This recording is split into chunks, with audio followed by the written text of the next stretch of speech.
আমরা তো এই পুরো বিষয়টা পলিটিক্যাল পার্টির উপরে এক ধরনের ছেড়ে দেওয়া হয়েছে যে তারাই একটা ডিসিশন দিক কিভাবে এই জুলাই চার্টারটা ইমপ্লিমেন্টেশন হবে। তো এখনো আমরা তো তাদের কাছ থেকে পুরোপুরি কোনো কথা শুনি নাই এখন পর্যন্ত। এবং আমরা পত্রিকা তরে বা ওয়েবসাইট গুলোতে দেখছি যে একটা কথা নিজেরা অনেকে কথা বলছেন। তারপরে জামাতের তরফ থেকে বিএনপির সেক্রেটারি জেনারেল মির্জা ফখরুল ইসলাম আলমগীরের কাছে ফোন করা হয়েছে, কিন্তু এটা জাস্ট আমরা টিভি বা ওয়েবসাইটে দেখছি, সোশ্যাল মিডিয়ায় দেখছি, এখন আমরা এটা জানি না। আমরা আশা করি, যেহেতু দেখেন ক্ষমতায় তো পলিটিক্যাল পার্টিগুলোই থাকবেন, ঠিক না? তারাই এই ডেমোক্রেটিক ট্রানজিশনের পরে তারাই ক্ষমতায় আসবেন এবং আমরা আশা করি যে আগামী 100 বছর ধরে তারাই থাকবেন। বাংলাদেশে যে আগে একটা পলিটিক্যাল সমস্যা হয়েছিল, যেটা কেয়ারটেকার গভর্নমেন্টের, সেটা থেকে উত্তরণ হয়ে বাংলাদেশের ডেমোক্রেসি একটা সলিড ফাউন্ডেশন পাবে এই যে জুলাই চার্টার বা এগুলো নিয়ে। যে আশা করছি যে ওনারা এটা একটা ডিসিশনে আসবেন, আমাদেরকে একটা ভালো ডিসিশন দিবেন। আর যদি না হয় সেক্ষেত্রেও আমাদের যে law adviser Asif Nazrul sir তো বলেছেনই যে ওনারা যদি কোনো ডিসিশন না নিতে পারেন তাহলে সেই ক্ষেত্রে ইন্টারিম গভর্নমেন্ট একটা ডিসিশন নিবে, এবং সেটা নিয়ে ইন্টারিম গভর্নমেন্টের মধ্যে কিছু আলাপ আলোচনা তো হয়েছে। এটা ইন্টারিম গভর্নমেন্টই থাকবে, ইন্টারিম গভর্নমেন্টের আন্ডারেই এই ইলেকশনটা হবে। এটা এটা খুবই ক্লিয়ার। ইন্টারিম গভর্নমেন্টের আন্ডারে এই সরকারি নির্বাচন আয়োজন করবে। অবশ্যই ইলেকশন কমিশন তো এই শিডিউল ঘোষণা করা, তাদের যে কাজগুলো তারা সে কাজগুলো করবে। বিষয়ে তো কোনো আশঙ্কা কখনো ছিল না। ইলেকশন ফেব্রুয়ারির প্রথমার্ধে হবে, এই বিষয়ে আমরা তো প্রথম থেকে একই কথা বলছি। আমাদের কথার মধ্যে কোনো ব্যত্যয় দেখেছেন? ইন্টারিম গভর্নমেন্টের কোনো উপদেষ্টা কি এমন কোনো কথা বলেছেন যে ইলেকশনের বিষয়ে একটা আনসার্টেনটি আছে? ইলেকশন বারবার তারা বলছেন যে ইলেকশন ফেব্রুয়ারির প্রথমার্ধে হবে, এবং এই ইলেকশন সত্যিকার অর্থে এই ইলেকশন ঠেকানোর শক্তি কারো নেই। যারাই যত কনস্পিরেসি করুক, ইলেকশন ঠিক মতো হবে। এবং এই ইলেকশনের বাংলাদেশের ইতিহাসে one of the best election হবে। আপনি চা স্টলে আপনি যান, আমিও তো যাই। আমি গত 5 সপ্তাহ ধরে একটানা ভিজিট করছি। আজকে আমি মাগুরা যাচ্ছি, কালকে নোয়াখালী, পরশুদিন হালুয়াঘাট, তারপরের দিন ময়মনসিংহ। আমি সব জায়গায় যাচ্ছি, যেহেতু আমি তো সব জায়গায় ইলেকশনের হাওয়া দেখছি। এবং সবাই ইলেকশনে, আমি বিশাল বিশাল মিটিং দেখছি। এক জায়গায় আমি মাগুরে গিয়েছি, রাতে আমি আটকে ছিলাম একটা ইয়েতে, এত বড় মিটিং আছে, 10 মিনিট ধরে ওই মিছিলটা গিয়েছে, আমরা রাস্তায় আটকে ছিলাম। তো আমরা ইলেকশনের কোনো আনসার্টেনটি দেখছি না, সবাই প্রিপারেশন নিচ্ছেন। এবং আপনি আরেকটা জিনিস, ইলেকশনকে সামনে রেখে আইন শৃঙ্খলা পরিস্থিতিও কিন্তু এখন অনেক বেটার। হ্যাঁ, দুই একটা স্টে ইনসিডেন্ট হয়েছে, আমরা চিটাঙে দেখেছি, কিন্তু আমাদেরকে পুলিশের তরফ থেকে যে আপডেট দেওয়া হচ্ছে তাতে দেখা যাচ্ছে যে আইন শৃঙ্খলা পরিস্থিতি এখন আরো বেটার হয়েছে। পলিটিক্যাল পার্টিগুলোর বিষয় এটা, এই বিষয়ে আমরা কিছু বলবো না। আমরা এই বিষয়ে এখন পর্যন্ত কিছু বলবো না। তার আগে নিজেদের মধ্যে যে জুলাই চার্টার বিষয়ে বা কিভাবে ইমপ্লিমেন্টেশন হবে সেগুলো নিয়ে তারা নিজেরা ডিসিশন নিক। আর যদি ডিসিশন না পারেন তাহলে অবশ্যই ইন্টারিম গভর্নমেন্ট তার ডিসিশনটা দিবে। তফসিলটা এটা ইলেকশন কমিশনের বিষয়, তারা জানাবে। উদ্ধারের কার্যক্রম সারা দেশ ব্যাপী চলছে এবং বেশ কিছু অস্ত্র উদ্ধার হয়েছে। আপনারা প্রায় দেখছেন যে পুলিশ কিন্তু তাদের প্রেস রিলিজের মাধ্যমে জানাচ্ছে কোথায় কোথায় অস্ত্র উদ্ধার হচ্ছে। পুলিশ বা মিলিটারি বা অন্যান্য সিকিউরিটি ফোর্স তারা ভালোভাবে জানাচ্ছে, এবং আপনারা এই নিউজগুলো পাচ্ছেন। অভিযান তো চলছে, আবার নতুন করে অভিযান শুরু হওয়ার প্রশ্ন ওঠে না। অভিযান খুব ভালোভাবে চলছে, সাঁড়াশি অভিযান চলছে, সারা বাংলাদেশে এটা চলছে। আমরা সত্যিকার অর্থে এই নিয়ে আমাদের তরফ থেকে তো আমরা বারবার বলছি, কিন্তু যেটা হচ্ছে যে ইউনিয়নের তরফ থেকেও যে খুব ইদানিং দু একজনের কথা বলছেন, দু একটা আওয়াজ আমরা শুনছি, কেউ কেউ বলছেন নো মিডিয়া, নো ওয়েস বোর্ড, নো মিডিয়া, এরকম কথাও বলছেন। সত্যিকার অর্থে এই বিষয়টা খুবই হতাশার বিষয়, এবং এইটা নিয়ে যেইভাবে সোচ্চার আন্দোলন হওয়া উচিত ছিল আমি নিজে একজন সাংবাদিক ছিলাম, সেই আন্দোলনটা আমরা দেখি নাই। বিশেষ করে আমার খারাপ লাগে হচ্ছে আপনারা যারা ডিস্ট্রিক্টে আছেন, আপনারা যারা উপজেলায় আছেন, যারা সাংবাদিকতা করছেন এখান থেকে, আপনারা যে সারাদিন মানে সকালে এসে বসে থেকে আপনারা এই যে রিপোর্টটা পাঠাবেন, দেখা যাচ্ছে আপনার সেই পরিমাণ আপনি কম্পেনসেশন পাচ্ছেন না। খুবই হতাশার একটা বিষয়। অনেক পত্রিকা আছে, ওনাদের এডিটর জাতির উদ্দেশ্যে অনেক জ্ঞান দেন, কিন্তু ওনারা তাদের মফস্বলের যে সাংবাদিকদেরকে একটা টাকা পর্যন্ত দেন না। হ্যাঁ, তারপরে অনেক টেলিভিশন স্টেশন আছেন, তারা খুব বড় বড় মানে কালচারাল প্রোগ্রাম করেন। আপনি যে খোঁজ নিয়ে দেখেন, তারা তাদের যে মফস্বল, তারা তাদের যে ডিস্ট্রিক্ট করেসপন্ডেন্টকে একটা টাকা দেন না, বা 500 টাকা দেন, 200 টাকা দেন, এগুলো দিয়ে তো হয় না। ফলে হয় কি, সে আপনাকে ফোর্স করেন যে আপনি অন্য কোনো ভাবে যাতে আপনি ইনকাম করতে পারেন। ওনারা একটা ফোর্স করছেন, ওনাদের কোনো মানে এত ওনারা প্রায় দেখবেন যে ঢাকায় তারা প্রায় সেমিনার করছেন, করছেন, সাংবাদিকদের রাইটস নিয়ে কথা বলছেন বা মিডিয়া ফ্রিডম নিয়ে কথা বলছেন। অথচ সারা বাংলাদেশে কয়েক হাজার সাংবাদিক আছেন যারা এই ডিস্ট্রিক্ট থেকে সাংবাদিকতা করেন, যারা থেকে সাংবাদিকতা করেন, এই জন্য উপজেলা লেভেলে সাংবাদিকতা করেন, এবং কোনো দুর্ঘটনা ঘটলে, কোনো ডিজাস্টার হলে তাদের ফুটেজটাই আমরা সবার আগে দেখতে পাই, তারা আমাদেরকে নিউজ গুলো দেন। অথচ দেখা যায় যে তাদের কম্পেনসেশনের ব্যাপারে কারো কোনো একটা কথা নাই। আপনাদের উচিত সত্যিকার অর্থে সারা বাংলাদেশে স্ট্রাইক করা, স্ট্রাইক করে একটা নিউজ না দেওয়া। এই প্রত্যেকটা পত্রিকা, প্রত্যেকটা নিউজ টিভি স্টেশন আপনাদেরকে যেইভাবে বঞ্চিত করে, আমি যেই যত জায়গায় যাই, এটা তো একটা অসম্ভব একটা গল্প।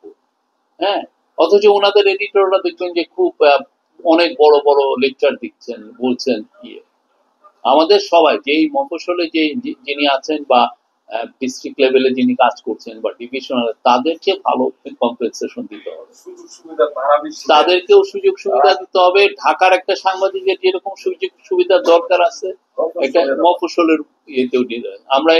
আপনার এটা নিয়ে আরো সোচ্চার ভাবে বলা উচিত। আমরা চেষ্টা করছি, আমাদের এই ইন্ডিয়ান গভর্নমেন্ট আপনার তথ্য মন্ত্রণালয় চেষ্টা করছে, বাট এটা থেকে আমার মনে হয় যে এটা নিয়ে সবারই সোচ্চার হওয়া উচিত। চোরাচালানি হচ্ছে, এবং ওই যে যারা সীমান্তের দায়িত্বে হচ্ছে তাদের ক্যাম্পের পাশে বাজার বসছে, কিন্তু এই ব্যাপারে আমরা বারবার পত্র পত্রিকা লেখালেখির পরেও কোনো প্রয়োজনীয় ব্যবস্থা নেওয়া হচ্ছে না। এই বিষয়টার সম্বন্ধে আপনি কিছু বলেন? না, প্রয়োজনীয় ব্যবস্থা নেওয়া হচ্ছে না, এটা আপনার বলাটা ঠিক না। নেওয়া হচ্ছে, বাট যেটা আপনি আরো অনেক বেশি সিকিউরিটি হয়তো দরকার, সেটা হয়তো হচ্ছে না। বাট আমরা প্রয়োজনীয় ব্যবস্থা নিচ্ছি। বাংলাদেশে মাদক চোরাচালান কে মানে প্রতিরোধ করাটা, এটা এই গভর্নমেন্টের একটা টপ প্রায়োরিটি। তো সেই কাজটা তো এখানে ভালোভাবেই করা হচ্ছে। কিন্তু স্যার বাজারগুলোতে প্রকাশ্য দেখা যাচ্ছে, আমরা দেখছি কিছু কিছু জায়গায় কি এখন বর্ডার যদি বাংলাদেশের সাথে আমাদের ইন্ডিয়ার বর্ডারের অনেকগুলো হচ্ছে বর্ডার এরিয়া হচ্ছে নদী, ওইটা যদি আপনি আটকাতে পারো না। কিছু কিছু জায়গায় ধরেন ভালোভাবে বিজিবির চেক পোস্ট দেওয়া যায়, কিছু কিছু জায়গায় এখনো সেইভাবে আপনি যেভাবে প্রোটেকশন দেওয়া দরকার সেটা সম্ভব হচ্ছে না হয়তো। বাট আমার মনে হয় এইখানে সরকার খুবই চেষ্টা করছে যে যাতে মাদক চোরাচালান জিরোতে নেমে আসে। এমন তারপরেও জিনিসটা যেটা হয় যে এখন অনেক ইউপি চেয়ারম্যান তো পালিয়ে গেছেন, ঠিক না? তো যে জিনিসটা নতুন একটা ইলেকশন হলে এটা এই সমস্যাটা পুরোপুরি যাবে, তার আগে কিছু কিছু থাকবে। এটা এখন তো আমরা তো একটা লোকাল গভর্নমেন্ট ইলেকশন করতে পারলাম না। যদি লোকাল গভর্নমেন্ট ইলেকশন করা যেত তাহলে হয়তো বা এই সমস্যাটা সমাধান হতো। এটা এখন নতুন গভর্নমেন্ট এসে তারা এই একটা ইলেকশন করে এই পুরো সমস্যাটার সমাধান হবে। কোন নেতৃবৃন্দ সংসদ প্রকাশ করছে? আমরা তো জানি সবাই ইলেকশনের জন্য অধীর আগ্রহে আছেন, এবং সবাই ইলেকশনের অনেকে ক্যাম্পেইন করছেন, অনেকে ঢাকা শহর থেকে তাদের গ্রামে চলে গিয়েছেন, তাদের কেন্দ্রে চলে গিয়েছেন, সেখানে তারা ক্যাম্পেইনিং করছেন। আমরা তো সবাইকে দেখছি, আমি কাউকে, পুরো জাতি এখন নির্বাচনের জন্য অধীর আগ্রহে আছে, এবং নির্বাচনের ক্যাম্পেইন এমন কোনো জায়গায় নাই যে আমরা দেখছি না। হ্যাঁ, প্রত্যেকটা জায়গায় আমরা এই ক্যাম্পেইন দেখছি। এটা আমরা নেত্রকোনায় দেখছি, আমি নোয়াখালীতে দেখে আসলাম, কুমিল্লায় দেখে এসছি, আমি এটা মাগুরায় দেখছি, ফরিদপুরে দেখেছি, আপনার এই যে ময়মনসিংহে দেখেছি। কোথায়? আমি তো গত 4-5 সপ্তাহে তো এইভাবে আমি ট্যুর করলাম। ট্যুর করে তো আমি দেখেছি যে সব জায়গায় ক্যাম্পেইন হচ্ছে। আপনার পোস্টারে ছেয়ে গেছে, ব্যানারে ছেয়ে গেছে, অনেকে মিটিং মিছিল করছেন। পুরো দেশে নির্বাচনী হাওয়া বইছে। তখন করবেন। আচ্ছা, আমি একটু কথা বলতে চাচ্ছিলাম। কালকে সারাদিন আমরা আপনার টেলিভিশন কালকে রাতে আমরা এটার বিষয়ে আলী রিয়াজ স্যার সহ এই ঐক্যমত্য কমিশনের তরফ থেকে আমরা একটা প্রেস রিলিজ দিয়েছিলাম। সেখানে আপনারা দেখেছেন কয়টা কোটি টাকা, যিনি 83 কোটি টাকা দিয়েছেন তিনি ডাহা মিথ্যা কথা বলেছেন। উনি জাতির সামনে ক্ষমা চাওয়া উচিত। আলী রিয়াজ স্যার এবং ঐক্যমত্য কমিশনে যারা আছেন তারা যথেষ্ট রেসপেক্টেড ফিগার্স। তাদের প্রতি উনি, তাদের নিয়ে উনি ডাহা মিথ্যাচার করেছেন। একটা উনি একটা পলিটিক্যাল পার্টি রয়েছেন, পলিটিক্যাল পার্টির উচিত তাকে জিজ্ঞেস করা উনি কিভাবে কোথা থেকে এই ফিগারটা পেয়েছেন, এবং সেই অনুযায়ী ওনার উচিত এখন এই বিষয়ে তাকে ক্ষমা। আপনি সেই কোথায় উনি বলছেন যে 83 কোটি টাকা আপ্যায়ন, আমরা তো দেখছি আপ্যায়ন হচ্ছে 45 লাখ টাকা, আর সব মিলে খরচ হচ্ছে কত? 1,71,00,000 টাকা। তো উনি এটা কোথা থেকে আবিষ্কার করলেন? এখন একটা ব্যাপার হয়েছে যে অনেকে টিভিতে যান যে ঢাহা মিথ্যা কথা, কারণ ঢাহা মিথ্যা কথা বললে মার্কেট পাওয়া যায়। অনেকে সেই ধরনের মিথ্যা কথা মিথ্যাচার করেন। হ্যাঁ, বিদেশে হলে তাদের এগেইনস্টে ডিফামেশন কেস হতো। বাংলাদেশে তো সেই বিষয়টা নাই তেমন একটা। আমি বলছি যে যারা টিভিতে যাদেরকে একটা একটা বিষয় আছে বিদেশে, বলে যে আপনি কাকে প্ল্যাটফর্ম দিবেন, কাকে আপনি ডেকে ইন্টারভিউ করাবেন, কাকে আপনি টক শোতে আনবেন। আপনি অবশ্যই তাকে টক শোতে আনবেন যিনি সত্যবাদী, যিনি সত্য কথাটা বলেন। এখন একটা লোক যদি প্রতিদিন ডাহা মিথ্যা কথা বলে, তাকে আনছেন আপনি, কারণ উনি আসলে আপনার টক শোটা গরম হয়। হ্যাঁ, তাহলে কি আপনি জোর ইচ্ছা করে, আপনি টিভি হিসাবে আপনি ইচ্ছা করে জনগণকে আপনি মিথ্যা কথাটা আপনি জনগণকে দিচ্ছেন, ঠিক না? সে এসে তো মিথ্যা কথা বলছে, আপনার টিভির মাধ্যমে সেটা প্রচারিত হচ্ছে, সারা বাংলাদেশে ছড়িয়ে যাচ্ছে। তা আপনি জানেন এই লোকটা মিথ্যা কথা বলে, তারপরেও আপনি তাকে প্ল্যাটফর্ম দিচ্ছেন, তাকে ডেকে এনে আপনি টক শো গরম করাচ্ছেন। এটা তো আমরা দেখছি প্রত্যেকটা টক শোতেই। দেখেন অনেকে, আপনি নিজে যেগুলো টক শোতে কথাবার্তা বলে অনেকে দেখেন। আমরা মাইলস্টোন নিয়ে মিথ্যাচার দেখেছি, আমরা সেন্ট মার্টিন নিয়ে এমন কোনো মিথ্যাচার আমরা দেখি নাই যে করেন নাই এরা। আর অ্যাডভাইজারদের নাগরিকত্ব নিয়ে মিথ্যাচার দেখছি, এমন কোনো মিথ্যাচার নাই করে নাই। আর এই যে মিলিটারি নিয়ে মিথ্যাচার, প্রতিদিন মিথ্যাচার করেন। বিভ্রান্ত, আপনার নির্বাচন নিয়ে কোনো বিভ্রান্তি নাই। যারা বিভ্রান্ত করছেন তারা আপনি খুঁজে দেখবেন যে তারা হচ্ছেন এই পতিত স্বৈরাচারের দোসর ছিলেন। তার হয়তোবা তার কাছ থেকে পূর্বাচলের প্লট পেয়েছেন, নতুবা তার কাছ থেকে কোনোভাবে কোনো মনিটারি বেনিফিট পেয়েছেন, বা তার দ্বারা তারা সেই সময় খুব সুখে শান্তিতে ছিলেন, বা অনেক ধরনের বেনিফিটস পেয়েছেন। নির্বাচন নিয়ে কোনো ধরনের কোনো বিভ্রান্তি, নির্বাচন ফেব্রুয়ারির প্রথমার্ধে হবে। সবাই সোচ্চার হওয়া উচিত। আমাদের গভর্নমেন্টের সময় কম ছিল, আমরা এই বিষয়টা নিয়ে আরো সিরিয়াসলি কাজ করার ইচ্ছা ছিল, আমরা করতে পারি নাই। কিন্তু এটা নিয়ে আপনারাও সিরিয়াসলি বলা উচিত। এই যে আপনারা দিন নাই রাত নাই আপনারা একটা রিপোর্টের পিছনে ঘুরেন, রিপোর্ট গুলো করেন, ভিডিওর জন্য আপনারা অস্থির হয়ে ভিডিও নিয়ে আসেন, এবং ওইটা দিয়ে টিভি গুলো চলে। বাংলাদেশের প্রত্যেকটা টেলিভিশন আপনাদের ফুটেজ গুলো তারা রান করে। হ্যাঁ, বছরের পরে ওইটার থেকে ওইটা ইউটিউবে থাকলে আপনার সারা জীবন ওইখান থেকে তারা রেভিনিউ পেতে থাকে। অথচ আপনাদের কাজের কোনো স্বীকৃতি নাই, আপনাদেরকে কাউকে 1 টাকাও দেওয়া হয় না। কি আপনাদেরকে আইডি ধরিয়ে দেওয়া হয়, একটা আইডেন্টিটি কার্ড ধরিয়ে দেওয়া হয় যে যাও করে খাও। এটাই তো অবস্থা।